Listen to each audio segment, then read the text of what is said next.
di depan umum, Bu. Ya, yang pertama, satu, siap dulu sebelum berbicara.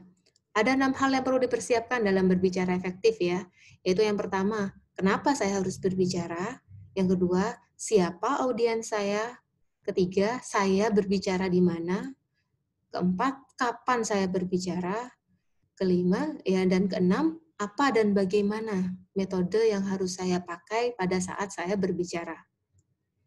Tips yang pertama, tetapkan sasaran gitu ya, survei pendengar. Nah, kalau misalnya nanti nih suatu waktu ya, ternyata di antara adik-adik ini ya, ada yang menjadi seorang MC, moderator, begitu ya, atau bahkan narasumber, ya karena masing-masing public speaker ini ada tantangannya, gitu ya. Walaupun kita menjadi seorang master of ceremony, kemudian moderator, bahkan narasumber ini, paling tidak kita harus melakukan survei gitu ya kepada panitia penyelenggara acara begitu ya. Apa sih tujuan panitia melakukan atau menyelenggarakan event ini gitu ya. Kemudian perlu dilakukan survei gitu ya. Siapa saja yang hadir ya. Mengapa mereka hadir di ruangan itu? Tujuan mereka hadir di ruangan itu apa ya. Kemudian tingkat pengetahuan yang mereka miliki begitu ya. Nah, seperti yang pernah Bu Budian sampaikan gitu, audiensnya ini homogen atau tidak gitu ya.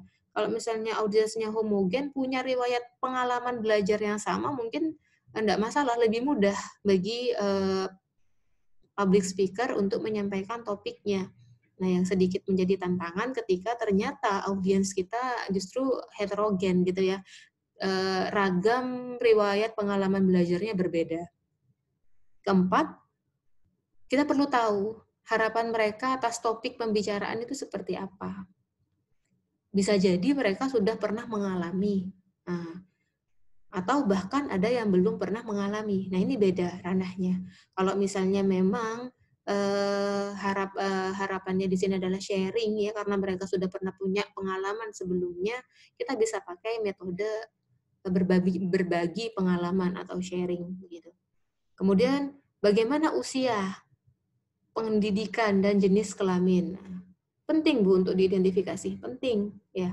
Bisa jadi karena misalnya seperti yang sudah saya sampaikan dalam suatu ruangan gitu ya, karena kita menyuluhnya di rumah sakit gitu ya, sambil lalu menunggu jadwal visite atau bahkan menunggu jadwal poli dibuka gitu ya. Kita harus lihat gitu ya, ragam audiens kita seperti apa. Kalau misalnya dalam suatu waktu ternyata rentang usia audiens kita ini cukup jauh, siapa yang harus kita jadikan sebagai patokan?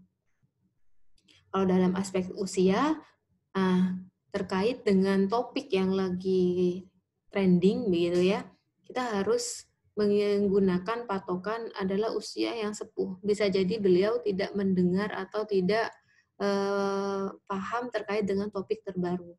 Nah, ini perlu kita lakukan pendekatan yang lebih dibandingkan dengan audiens yang usianya lebih cenderung lebih muda gitu ya. Karena kalau misalnya audiensnya usianya lebih muda, ini kecenderungan untuk pemahaman terkait dengan topik yang sedang trending ini lebih paham, lebih melek teknologi ya. Kalau misalnya kita melakukan evaluasi, ya tolak ukur kita kalau misalnya ada ragam riwayat pengalaman belajar dalam aspek pendidikan, ya kita perlu menggunakan patokan adalah mereka yang pendidikannya misalnya pendidikan dasar atau pendidikan menengah gitu ya. Karena kalau misalnya mereka-mereka yang pendidikannya sudah pendidikan tingkat lanjut gitu ya, kecenderungan untuk haus akan informasi, kemudian berusaha untuk mencari informasi terkait suatu topik atau trend isu, ini lebih baik begitu ya, Dek ya. Kemudian jenis kelamin, hati-hati ya, karena di sini saya pernah punya pengalaman gitu ya. Kadangkala kita ingin mencari tahu, kita ingin memfasilitasi terkait dengan keluhan-keluhan atau ingin membantu remaja putri gitu dalam aspek kesehatan reproduksi. Nah, ini yang perlu kita pisahkan terlebih dahulu. Kita perlu ruangan khusus. Karena apa? Kalau misalnya nanti kita jadikan satu tempat dengan remaja putra, keluhan mereka yang sesungguhnya itu tidak akan pernah keluar begitu ya. tidak akan pernah tersampaikan ya. Sehingga tujuan kita menyelenggarakan sebuah momen atau event itu tidak berhasil, tidak sesuai dengan harapan. Kemudian tips berikutnya itu survei tempat atau sarana. Ya, kita perlu identifikasi noise-nya, kemungkinan, kecenderungan untuk kita akan merasakan gangguan pada saat menyampaikan materi gitu ya. Kita lihat ya, kita tuh menyampaikannya tuh di tempat yang seperti apa. Ya, apakah dekat dengan jalan raya atau dekat dengan sumber informasi ya. Kalau misalnya kita menyuluh di rumah sakit gitu ya, dekat dengan sumber pusat informasi gitu ya, dekat dengan sumber suara untuk pemanggilan pasien, ya jelas pasti akan terganggu. Nah, kalau misalnya memang dengan seperti itu, tidak ada salahnya kita survei tempat alternatif tempat lain supaya apa? Pada saat menyampaikan materi, di sini kita tidak terganggu, kemudian tujuan kita menyampaikan materi ini sesuai dengan harapan kita. Berikutnya, kalau misalnya nanti ternyata areanya, tempatnya ya, space-nya terlalu luas gitu ya, sekiranya suara kita itu tidak dapat didengar jelas, perlu nggak kita membutuhkan media pengeras suara seperti itu ya. Kemudian identifikasi gangguan-gangguan yang mungkin timbul ya. Misalnya di situ adalah dekat dengan lorong atau jalan umum bagi pasien ya. Kemudian posisi berdiri seorang pemateri itu di spot di mana menjadi lalu lalangnya pasien lain sehingga konsentrasi dari audiens terpecah ya ke pergerakan atau mobilitas orang lain sehingga tidak fokus pada apa yang disampaikan oleh pemateri. Kemudian tata tempat duduk ya.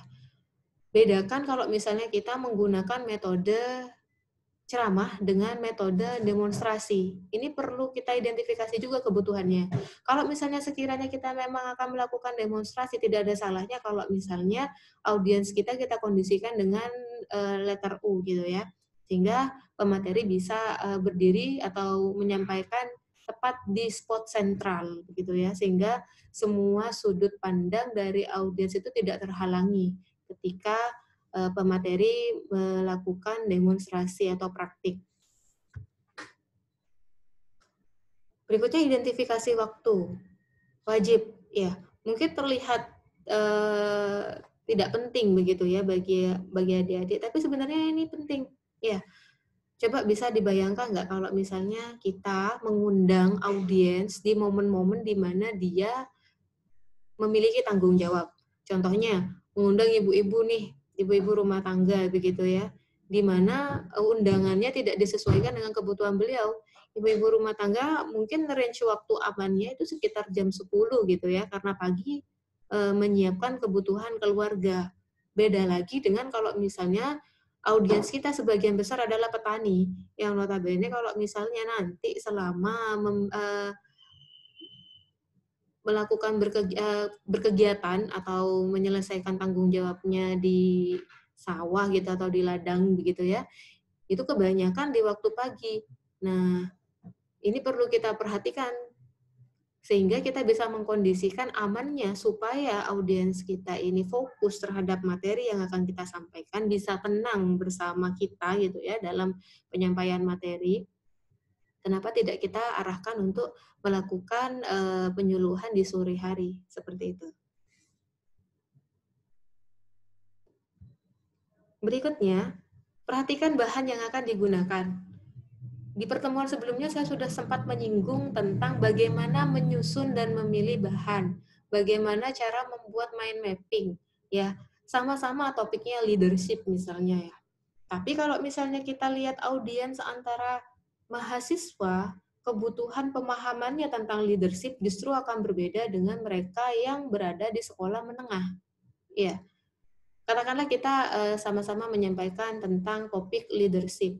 Yang pertama, definisi leadership bisa diterima baik itu siswa sekolah menengah maupun mahasiswa. Kemudian pokok bahasan terkait dengan perbedaan antara organisasi, kemudian kepemimpinan, manajemen, ini bisa diterima oleh siswa sekolah menengah dan mahasiswa sekalipun. Tapi kalau misalnya kita menyinggung tentang manajemen konflik, ya, apakah itu dibutuhkan, apakah itu akan dimengerti oleh mahasiswa tingkat sekolah menengah, ya. Mungkin kalau misalnya audiens kita mahasiswa atau kelompok usia dewasa awal akan paham tentang manajemen konflik, begitu ya. Tapi belum tentu bisa diterima dengan baik kalau misalnya audiens kita adalah siswa sekolah menengah, gitu ya. Kemudian gunakan contoh. Nah, seperti yang sering saya singgung, seorang public speaker itu tidak boleh egois. Patokannya bukan dari pemahaman dia. Dalam sudut pandang public speaker-nya, oh saya ini sudah D3, oh saya ini sudah seorang mahasiswa strata 1 gitu ya. Atau bahkan, oh saya ini seorang lulusan strata 2, bukan seperti itu. Ya, justru yang dibutuhkan pada saat kita berdiri di depan publik memberikan materi, tolak ukur kita adalah menggunakan bahasa yang mudah dimengerti oleh audiens kita. Nah, jadi kalau dalam penggunaan contoh-contoh, memilihkan contoh-contoh ya, ini gunakan bahasa-bahasa atau hal-hal yang ada di sekitar audiens kita. Misalnya gitu ya. Saya akan berbicara tentang bagaimana mekanisme ruptura uteri atau mekanisme pecahnya, rusaknya rahim ya, kalau misalnya kuretase dilakukan hanya sekali waktu. Nah, mungkin kalau misalnya saya berdiri di depan mahasiswa D3 kebidanan, saya akan menganalogikan dengan metode, coba dibayangkan dengan Anda memiliki balon. Nah, luas penampang balon ketika kita isi air, ya, pada saat terjadi mola hidatidosa atau hamil anggur, ini kan pembesaran dari uterus, pembesaran rahim ini kan lebih dari pembesaran normal. Nah, bisa dibayangkan kita sama-sama membayangkan sebuah balon kita isi dengan regangan maksimum, dengan air yang diberikan dengan volume yang maksimum, ya. Kemudian di situ kita akan melakukan pembersihan. Pada saat volume air dalam volume maksimum ini, kira-kira permukaan balon seperti apa? Bisa dibayangkan bersama-sama ya, pastinya sangat tipis. Nah, kemudian kita tahu sendiri sendok kuretase itu atau sendok yang kita gunakan pada saat melakukan perasap kuret ya, itu kan sangat tajam begitu ya. Nah, apakah mungkin dilakukan pada saat kuretase pertama pada pasien mola hidatidosa? Jelas tidak ya. Itu alasan kenapa pada pasien mola hidatidosa dilakukan kuretase sebanyak 2 kali. Nah, itu yang akan saya gunakan sebagai contoh, menganalogikan atau mencari contoh yang sekiranya mudah diimajinasikan bersama-sama karena bendanya atau kegiatan itu bisa dibayangkan bersama-sama oleh semua orang. Yang ketiga adalah bagaimana sih teknik kita membuka dan menutup pembicaraan. Yang terakhir, membuat konsep catatan-catatan apa yang ingin dibicarakan. Jangan sampai kita keluar dari kontrak begitu ya.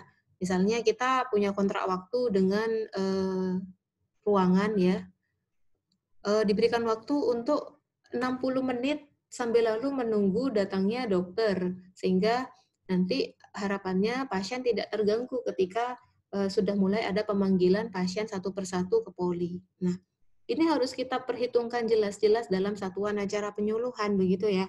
Berapa lama saya harus membuka, kemudian berapa lama saya harus menyampaikan materi ya.